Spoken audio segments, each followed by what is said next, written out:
যদি আটক হয় তাহলে পুলিশের কাছে আপনারা সুপর্দ করবেন, পুলিশের কাছে আপনারা তুলে দিয়ে দেবেন। এটাই তো নাকি? নিয়মটা তো এটাই।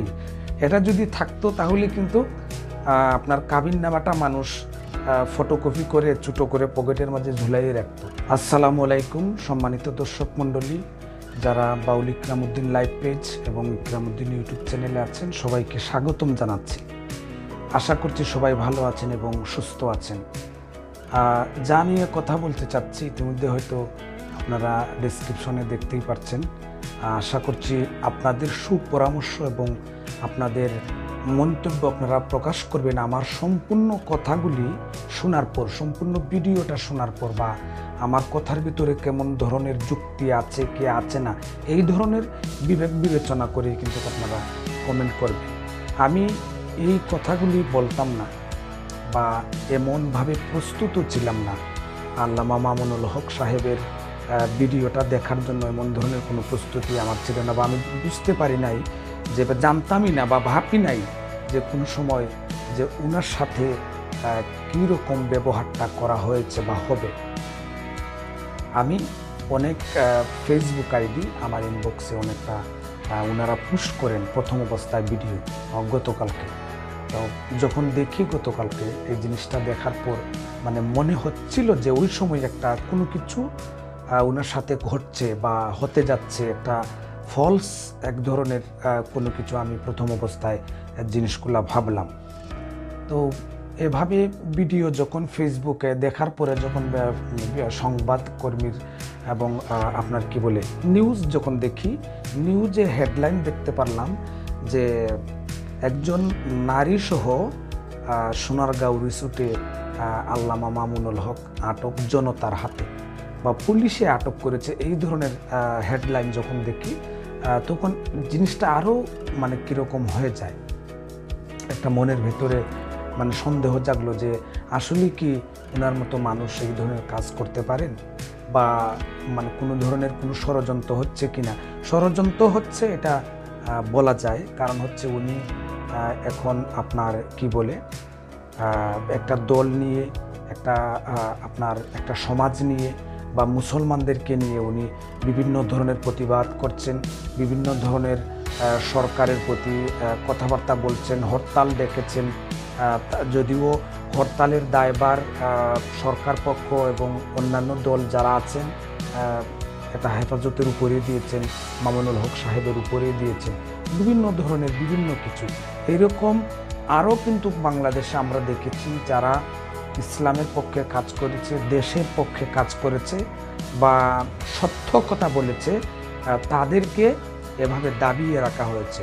মাওলানা মামুনুল হক সাহেব এটা কোনো ব্যতিক্রম নয়, হতেও পারে। এই ধরনের কিছু চিন্তা প্রথম অবস্থায় করেছিলাম। তারপর দেখলাম একের পর এক কল রেকর্ড কিন্তু বের হচ্ছে, ওনার স্ত্রীর কল রেকর্ড এবং তিনার কল রেকর্ড, এবং তিনি কার সাথে কথা বলেছেন বা কখন কোথায় গিয়েছেন, সব কিছু এভাবে হচ্ছে। যদিও আমার কাছে কয়েকটা কল রেকর্ড সম্পূর্ণভাবে এটা ফলস মনে হয়েছে, একমাত্র ওনাকে ফাঁসানোর জন্য বা হয়তো আরও বড় ধরনের কোনো পরিকল্পনা এরকম। আমি আগেই বলেছি আপনারা আমার কথাগুলি বুঝবেন এবং শুনবেন, তারপরে কিন্তু আমার মানে ভিডিওর মধ্যে কমেন্ট করবেন বা কথা বলবেন, আগে কথা বলবেন না। তারপরে হচ্ছে কিছু জিনিস এভাবে যখন দেখলাম, দেখার পরে বিভিন্ন নিউজ এখন থেকে এই পর্যন্ত আপনার হচ্ছে, এখন থেকে এই পর্যন্ত আপনার কি বলে আপনার কল রেকর্ড করে বের হচ্ছে, বিভিন্ন ধরনের হুমকি দামকে এই ধরনের অনেক কিছু হচ্ছে। বুঝলাম সব কিছু ঠিক, এবং একটা জিনিস আমার কাছে এতটুকু মনে হচ্ছে যে মামুনুল হক সাহেব উনি কৌমিপন্থী আনলেন, এবং আমি হচ্ছি আহলে সুন্নাত ওয়াল জামাতের একজন কর্মী বলতে পারেন, বা একজন মানে সাপোর্টার বলতে পারেন। আমি সাপোর্ট করি আহলে সুন্নাত ওয়াল জামাত এবং সুন্নি জামাত আমি পছন্দ করি। এটা রাসূল সাল্লাল্লাহু আলাইহি ওয়াসাল্লামের জামাত, এটা যেটা কোরআন হাদিসের মধ্যে রয়েছে। তাই বলে যে মামুনুল হক সাহেবকে আমরা গালিগালাজ করব, কথাবার্তা বলবো, আপনার ওনাকে হেনস্থা করব, ওনাকে ছোট করব, এই ধরনের মন মানসিকতা কিন্তু আমার ভেতরে বা আমাদের ভেতরে আছে বলে আমার কাছে মনে হয় না। আরেকটা জিনিস হচ্ছে, যারা বাংলাদেশের ভেতরে বলেছিল শাহজালালের মাজার ভেঙে দাও, শাহজালালের মাজার জ্বালিয়ে দাও, পুড়িয়ে দাও, মাজার বলতে কোনো কিছু নাই, আমি দেখেছি তারাই কিন্তু বাংলাদেশের ভিতরে অধিকাংশ মানুষ, এটা আপনারাও জানেন, আপনারাও দেখেছেন, তারাই কিন্তু 100% ধ্বংসের পথে চলে গিয়েছে, ধ্বংস হয়েছে, আপনার ইজ্জত হানি হয়েছে, সম্মান হানি হয়েছে। যাদের মাধ্যমে আমাদের বাংলাদেশে ইসলাম প্রচার হয়েছে, যাদের মাধ্যমে আমার বাংলাদেশে ইসলাম ধর্মটা স্থাপিত হয়েছে, আমরা মুসলমান হতে পেরেছি, হজরত শাহজালাল রহমতুল্লাহ আলাইহি, ইয়ামনি রহমতুল্লাহ আলাইহি এবং শাহপরান রহমতুল্লাহ আলাইহি এবং উনার সঙ্গী যারা 360 আউলিয়া, তাদের মাধ্যমে আমরা ইসলাম পেয়েছি, ইসলাম ধর্মটা পেয়েছি।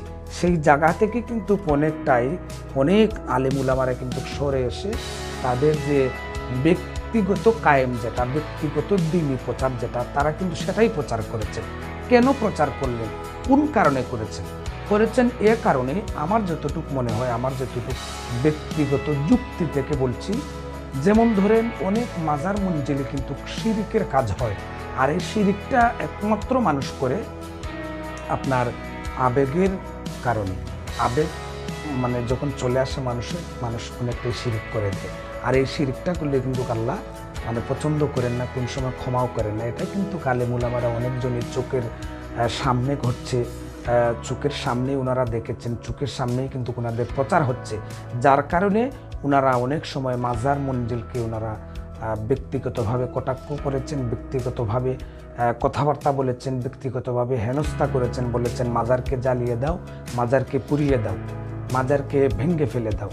যার জন্য কিন্তু আজকাল আপনারা নিজে চিন্তা করে দেখেন, অনেকেই ফেসবুকে পোস্ট করেছেন, এটা শুধু আমার কথা নয়, অনেকে বলছেন এই ধরনের কথাবার্তা। আল্লামা দিলের হোসেন সাইদি, উনি একজন বিশিষ্ট আলেম ছিলেন, শত শত কোটি কোটি লক্ষ লক্ষ মানুষ উনার হাত ধরে ইসলাম ধর্মে প্রবেশ করেছে, উনি আজকে কোথায়? তারপর বাবুনগরী হুজুর, বাবুনগরী যিনি বলেছেন পাও দিয়ে আপনার মাজারটাকে ভেঙে ফেলে দেওয়া হোক, উনার পাও কিন্তু ভেঙে গিয়েছে। মাওলানা মামুনুল হক সাহেবও কিন্তু অনেক সময় বলেছেন মাজারকে জ্বালিয়ে দাও, পুড়িয়ে দাও।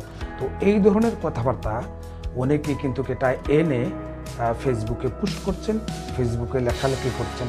সব কিছুর শেষে আমার একটা কথা হচ্ছে, উনি একজন আলেম, উনি একজন মাওলানা, উনি একজন মুহাদ্দিস, উনার পক্ষ বিপক্ষ এটা হচ্ছে পরের কথা। উনাকে নিয়ে বেয়াদবি করাটা এটা আমার কিন্তু শোভা পাবে না। আমি একজন উনাকে গালিগালাজ করব, উনার মা বাবা তুলে গালিগালাজ করব, উনার ইতিহাস নিয়ে কথাবার্তা বলবো, এটা আমি মনে করি না এটা আমার জন্য সমীচীন হবে। কারণ সব কিছুর শেষেও কিন্তু উনি একজন আলেম, উনি ধর্মকে, ইসলাম ধর্মকে বিভিন্নভাবে উনি প্রচার করছেন। যদি অন্য মসলকের হয়ে থাকেন, কিন্তু আমি একজন ওনাকে গালিগালাজ করাটা এটা সঠিক হবে না। এখন আসি, উনি উনার স্ত্রী নিয়ে এখানে আটক হয়েছেন। আমরা এতটুকু বলতে পারি যে যখন আটক হন উনি, তখনও কিন্তু আমরা দেখেছি যে ওখানে পুলিশ ছিল, অন্যান্য ভাইয়েরা ছিলেন, অন্যান্য মানুষ ছিলেন, ওনাকে মারা হয়েছে, ওনাকে গালিগালাজ করা হয়েছে, ওনাকে কথাবার্তা বলা হয়েছে। আপনাদের কাছে একটা প্রশ্ন থাকলো, যদি একজন মানুষ নারী সহ আটক হয়, তাহলে কি তাকে এভাবে গালিগালাজ করতে হবে? যদি আটক হয় তাহলে পুলিশের কাছে আপনারা সুপর্দ করবেন, পুলিশের কাছে আপনারা তুলে দিয়ে দেবেন, এটাই তো নাকি? নিয়মটা তো এটাই। তাহলে কেন গালিগালাজ করা হলো? কেন উনাকে বলা হলো যে আপনি যে বিয়ে করেছেন তার প্রমাণটা কোথায়? অনেকে বলছেন প্রমাণ সাথে নিয়ে চলবে স্বামী স্ত্রী, এটা বাংলাদেশের আইনে নাই, এটা বিশ্বের কোনো বিধানেও নাই। এটা যদি থাকতো তাহলে কিন্তু আপনার কাবিননামাটা মানুষ ফটোকপি করে ছোটো করে পকেটের মধ্যে ঝুলাইয়ে রাখত। তো যার জন্য এই ধরনের কোনো আইন নেই, এটা অন্য কোনো কিছু নয়, এটা একমাত্র শুধু যে এই যে একটা প্রতিহিংসা, একটা আপনার কি বলে আরেকজনের উপরে একটা দুষ দিয়ে একটা কাজ করা বা ইয়ে করা, এই ধরনের কথাবার্তাই কিন্তু অনেক মানুষ বলছেন।